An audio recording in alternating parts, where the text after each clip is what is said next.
The evening shimmered with the glow of candlelight and the soft hum of conversation, but beneath the surface, Harper Kingsley felt a storm brewing.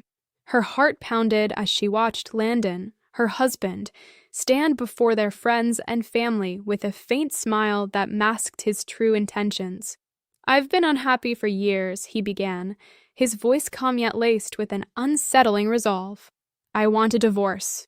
The clink of his champagne glass echoed like a death knell in the intimate setting of their 25th anniversary celebration.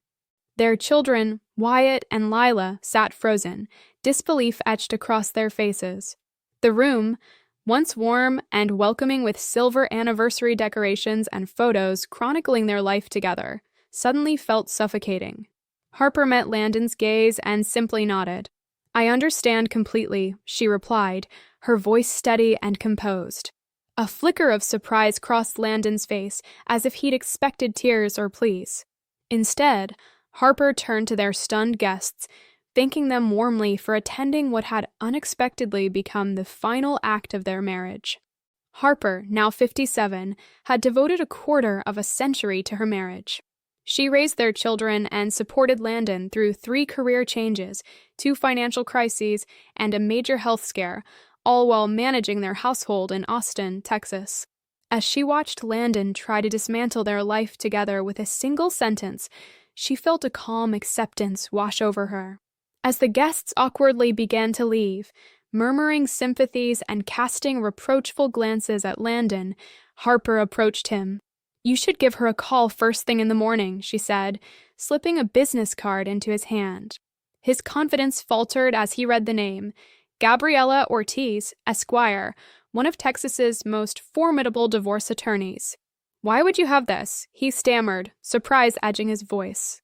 Harper just smiled, patted his arm, and turned to embrace their bewildered children. Over their shoulders, she watched as the realization that he was not in control began to dawn on him. Landon had no idea that 6 months earlier, while searching for a property tax statement in his desk, Harper had discovered a lease agreement for an apartment in South Congress, the city's vibrant downtown area. Days later, she saw a string of intimate messages between him and someone cryptically labeled coworker when his phone lit up during dinner. That discovery was just the beginning. By the time Landon dropped his bombshell announcement at their anniversary party, Harper had spent months meticulously gathering evidence of his betrayal. He thought he was ending their marriage on his terms, but Harper had been crafting her exit strategy with precision since Valentine's Day. Her grandmother had always told her, trust, but verify. It was advice Harper had largely ignored throughout her marriage, having complete faith in Landon. They met when she was 30 and he was 32, both working at Vanguard Shield, she in human resources, he in sales. Their romance was swift, and within a year they were married, protected by a prenuptial agreement. They had 2 wonderful children, and Harper eventually left her career to manage the family. Landon's career soared as he moved from Vanguard Shield to Peak Minerals and then on to Momentum Vehicles, each step taking him higher up the corporate ladder.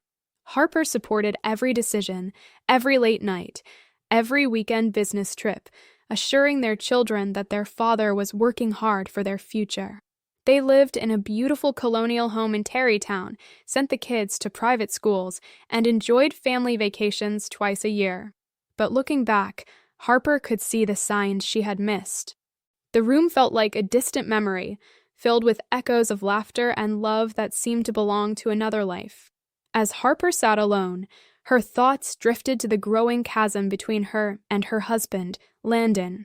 The emotional distance had crept in slowly, like a shadow lengthening at dusk.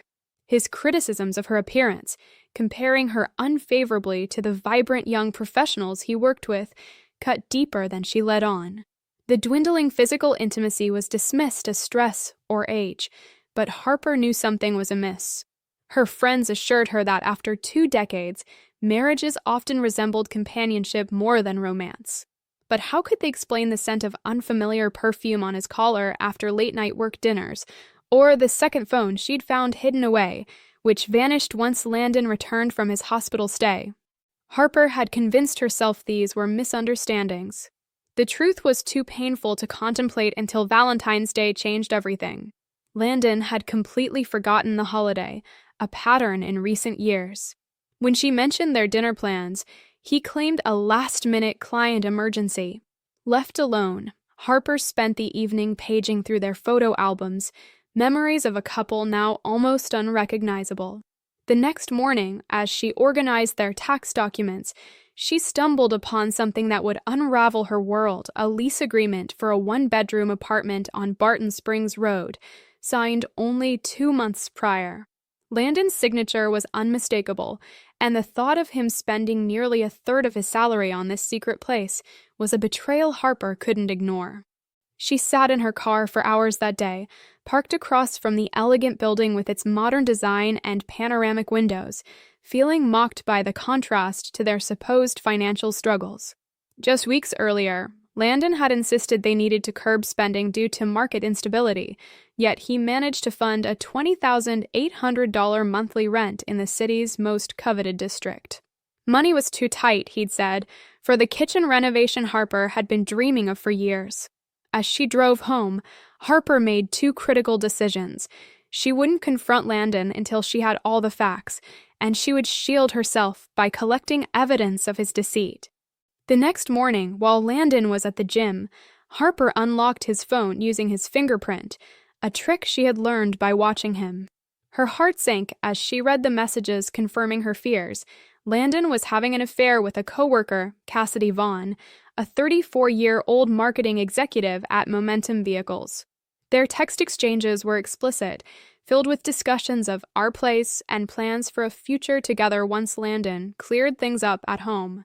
Cassidy's recent divorce and the allure of youth seemed to have captured Landon's sense of adventure and vitality. Harper's hands trembled as she photographed the conversations, ensuring she had proof of their betrayal.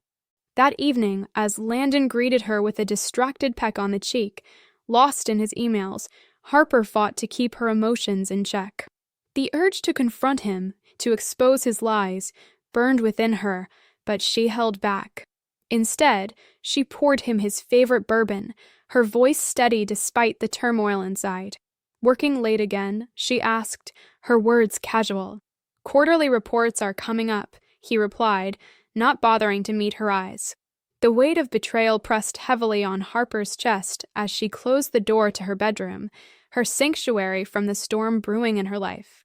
She allowed herself a few moments of silent tears before reaching for the phone to call her oldest friend, Mallory. I need the name of the best divorce attorney in Austin, she said, her voice steady despite the turmoil within. And I need absolute discretion. 2 days later, Harper found herself sitting across from Gabriela Ortiz, a renowned attorney known for her strategic brilliance and fierce determination. With her silver-streaked hair and piercing eyes, Gabriela listened intently as Harper shared the sparse evidence she had gathered. We won't just build a case, Harper, Gabriela assured her. We'll construct an impenetrable fortress. But first, we need to understand exactly what we're facing. Gabriela's advice was straightforward: become an undercover agent in her own life. Document everything. Follow the money. Paint a complete picture of their marital assets and Landon's activities before giving him any hint of her awareness. The element of surprise is your greatest weapon, Gabriela counseled. Once he knows you're onto him, he'll start hiding assets and spinning his own story. Thus began Harper's double life. Outwardly, she remained the devoted wife of 25 years, managing their home, attending company events on Landon's arm, and planning their upcoming anniversary celebration. But underneath, she became an astute investigator, meticulously documenting every facet of their financial and personal lives. Harper started with their finances. Landon had always managed their investments while she handled the day-to-day expenses. Now, she needed to grasp the full extent of their financial standing. She expressed an interest in learning about investments for her own knowledge, a request Landon found amusingly naive, but ultimately conceded, providing her with their financial advisor's contact information. Just don't make any changes without talking to me first, he warned. These things aren't simple. Their advisor, Preston Hayes, was initially hesitant to disclose details until Harper reminded him of her legal rights as Landon's spouse. Once convinced, Preston was surprisingly open, especially after she voiced concerns about unusual financial activities. There have been some large withdrawals over the past year and a half, Preston admitted. I thought Landon discussed these with you. He hadn't. The withdrawals amounted to nearly $320,000, funneled into an entity Harper had never heard of, Kingston Enterprises, LLC. Landon had set it up as a side business, separate from his main job, a business Harper knew nothing about. As Gabriella later explained, it was likely a shell company to divert marital assets away from their joint portfolio. Harper photographed every document Preston provided, noting dates, amounts, and account numbers. Her next focus was their home computer. Landon wasn't particularly tech-savvy and used the same passwords for most accounts, variations of their children's birthdays combined with their anniversary date. The irony wasn't lost on Harper as she typed in Wyatt 31421 to access his email.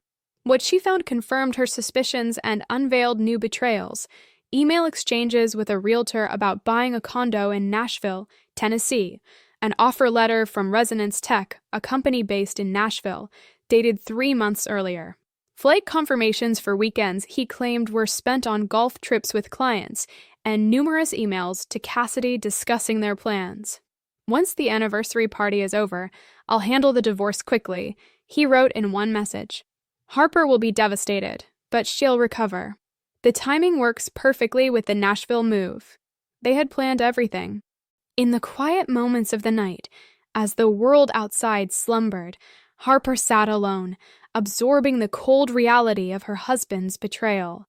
Her heart ached, not just from the affair, but from the realization that Landon planned to announce their divorce at their anniversary party, presenting himself as the noble husband who had simply fallen out of love.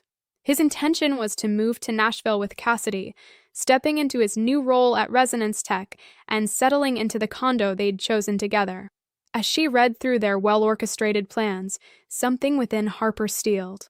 This wasn't just an affair, it was a calculated dismantling of her life, all to minimize his financial losses after years of her unwavering support. That night, she vowed silently that Landon would not see what was coming. With Gabriella's guidance, Harper broadened her investigation. She needed to understand not only Landon's plans, but also the legal weaknesses in his strategy. Their prenuptial agreement was straightforward. Assets brought into the marriage remained with each party, while those accumulated during the marriage would be split equally. However, a crucial infidelity clause could change everything. If either party engages in extramarital affairs, they forfeit their right to certain protections, Gabriella explained. The injured spouse could claim a significantly larger portion of marital assets accumulated during the affair.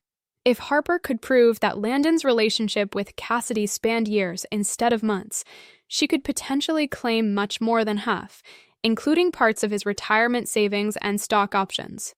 Harper hired a private investigator, Donovan Reed, who specialized in infidelity cases.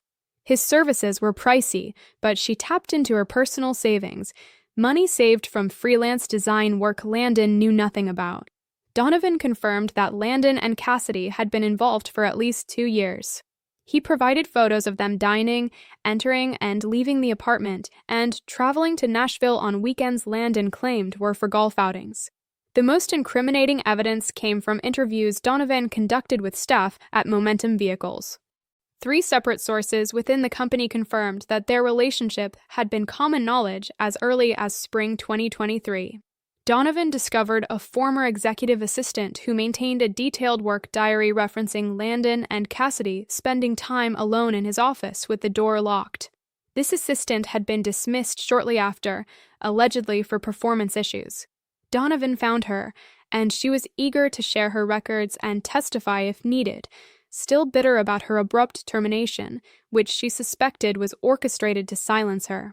Armed with this information, Gabriella added workplace harassment implications to their strategy.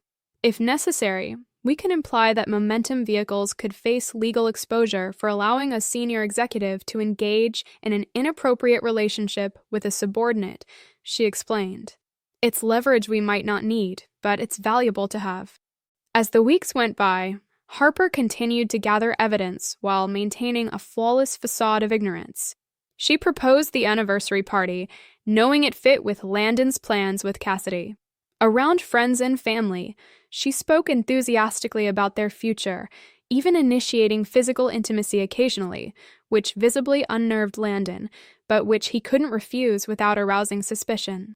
Each time he claimed to visit Nashville for work, she smiled and claimed understanding. Each time he grumbled about finances while secretly funding his double life, she nodded sympathetically, all the while preparing for the battle ahead. In the quietude of early morning, Harper sat alone, her mind a whirlwind of thoughts as she pieced together the final elements of her plan. The weight of recent discoveries was heavy, but the clarity they brought was freeing. 3 weeks before their anniversary, while backing up family photos to their cloud storage, she stumbled upon a hidden folder. Landon had mistakenly left it in their shared account, and inside were explicit photographs of him and Cassidy, time-stamped consistently over the past 2 years. Harper forwarded them immediately to Gabriella and Donovan, who confirmed that the images were undeniable proof of the affair's timeline. "We're ready," Gabriella assured her in their last meeting before the party. "The moment he makes his move, we'll counter with overwhelming force. He won't see it coming." As Harper left Gabriella's office, a strange calm enveloped her. After months of meticulous investigation and planning, all that was left was to wait for Landon to trigger the trap, oblivious to the fact that he was walking into hers. The anniversary party was Harper's piece de resistance. She reserved the grand ballroom at the Riverside Lodge, arranged for a string quartet, and curated a sophisticated evening to celebrate their life together. The invitations, crafted on elegant ivory cardstock with gold embossing, were sent to 60 of their closest friends and family. When she showed Landon the final guest list, she savored his discomfort. "This seems over the top," he remarked, uneasy about the grandeur of a party that would culminate in devastation. 25 years deserves something special," she replied with feigned innocence. "Don't worry about the cost. I've been saving for this." On the evening of the event, Harper wore a stunning silver gown tailored to perfection. Landon grew increasingly tense as guests arrived, each congratulating them on their milestone. Their children, Wyatt and Lila, had flown in, Wyatt from Denver and Lila from Phoenix, and both offered heartfelt toasts about the enduring love and commitment they had witnessed growing up. "You've shown us what real partnership looks like," Lila said, raising her glass, while Landon shifted uncomfortably beside Harper. Throughout dinner, she watched Landon glance at his watch, his resolve hardening with every passing minute. He was following the script he devised with Cassidy, planning to make his announcement after dinner, before dessert, ensuring a dignified exit while guests were still present to console Harper. As he finally rose to clink his glass, a hush descended upon the room. His smile was practiced, his demeanor casual, as if he had envisioned this moment countless times, his declaration of freedom, his new beginning at Harper's expense. "I have something important to say," Landon began, his voice steady as he addressed the room. "After much reflection, I want to be honest with everyone here tonight." He paused, surveying the crowd before continuing. "I've been unhappy for years," he said, the rehearsed line falling flat against the elegant backdrop of the ballroom. "I want a divorce." The collective gasp was audible. Lila dropped her champagne glass, the sound of shattering glass punctuating the silence. Wyatt half rose from his seat, his face a mix of confusion and anger. Friends and family stared in disbelief, but Harper was prepared. She had rehearsed this moment as thoroughly as Landon had. "I understand completely," she replied, nodding with composure. The confusion on Landon's face was worth every moment of her carefully orchestrated deception over the past 6 months. He had anticipated tears, pleas, perhaps even a dramatic scene. Instead, he faced a calm acceptance that disrupted his narrative of being the rational partner ending a long unhappy marriage. I think we should thank everyone for coming, she added smoothly, rising to address their stunned guests. This has been a wonderful celebration of the past, even as we move toward different futures. One by one, Harper embraced each departing guest, accepting their whispered condolences and bewildered support with gracious smiles, her heart steady as she prepared for the next chapter. Beneath the elegant chandeliers of the ballroom, Landon lingered awkwardly by the gift table, his moment of triumph unraveling into uneasy small talk. As the last guest departed, leaving only their tearful children by the entrance, Harper approached him with a serene resolve. "You'll want to call them first thing in the morning," she said, slipping Gabriella's business card into his hand. He looked down, the name Gabriella Ortiz, divorce attorney, slowly registering. "Yes," Harper confirmed. "She's quite particular about her clients, but she made an exception for me 6 months ago." Color drained from Landon's face as the realization hit him. 6 months, he stammered. "Don't worry about coming home tonight," Harper continued calmly. "I had the locks changed this afternoon. Your essentials are packed in a suitcase at the coat check. I believe you have somewhere else to stay, don't you?" As Landon stood there, frozen in shock, Harper turned to her children, linking her arms through theirs. "Let's go have that cake at home. I think we've had enough celebration for one evening." At 7:13 a.m. the next morning, Landon's lawyer called. Harper was already awake, having slept soundly for the first time in months. "This is Spencer Vaughn representing Landon Kingsley," the voice announced formally. "I understand there's a situation we need to discuss. Please direct all communication to Gabriella Ortiz," Harper replied, following the script she and Gabriella had meticulously prepared. "She's expecting your call." By 9 a.m., Gabriella informed Harper that Landon was scrambling for damage control, offering a quick, generous settlement, a clear sign he hadn't yet fully grasped Harper's level of preparedness. "He's offering a 60/40th split of current visible assets in your favor, plus the house," she said. "Should I tell him we're just getting started?" "Absolutely." At 11 a.m., formal divorce papers were served to Landon at Momentum Vehicles headquarters, delivered by a process server during a board meeting he was leading. The thick document laid out Harper's terms: 85% of marital assets, the house, and significant alimony, backed by substantial evidence of his infidelity, financial deception, and plans to relocate. By noon, events unfolded swiftly. Landon's lawyer requested an emergency meeting. Momentum Vehicles' HR director called Landon to their office, and Cassidy Vaughn cleared out her desk, leaving the building in tears. When Gabriella met with Landon and his lawyer that afternoon, she unveiled the final blow, Donovan's comprehensive investigative report, complete with witness statements from former Momentum Vehicles employees about the inappropriate workplace relationship. "My client is prepared to contact Momentum Vehicles' board directly regarding the company's failure to address this situation if we cannot reach a satisfactory agreement," Gabriella informed them. "Additionally, we have documentation of the Kingston Enterprises LLC shell company used to divert marital assets, which raises questions of tax impropriety that authorities might find interesting." Landon's attempt to control the divorce narrative unraveled in less than 24 hours. His lawyer requested a brief recess, likely to share some harsh realities with Landon, her husband of 25 years.